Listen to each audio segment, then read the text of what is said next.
আসসালামু আলাইকুম ওরহমতুল্লাহ। ত্রিমিন কোরআন পেজ থেকে আমি জুনাইদ আহমদ। আজকে আমরা একটি ছোট্ট ভিডিওর মাধ্যমে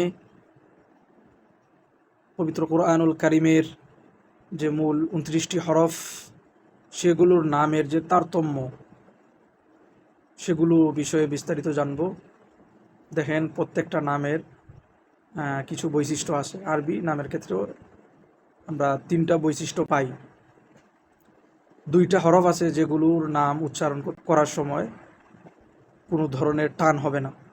হরফ ২টা হচ্ছে আলিফ, হামজা। এবং কিছু হরফ আছে যেগুলো নাম উচ্চারণের সময় অল্প একটু টান হবে, যেমন বা, তা, সা।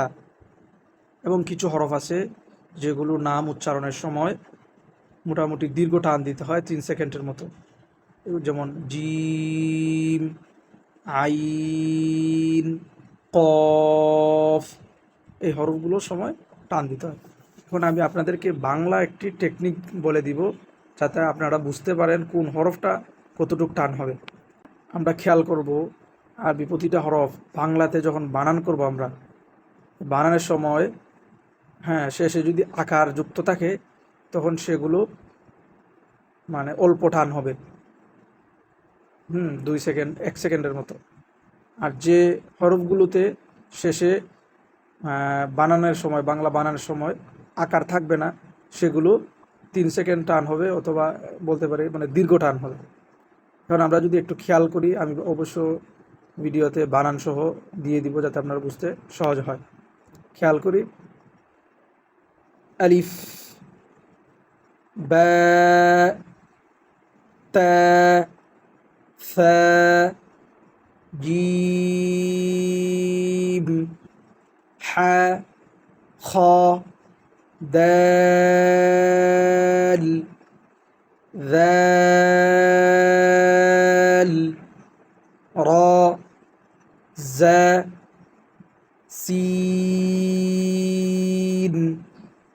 شين، صاد، ضاد،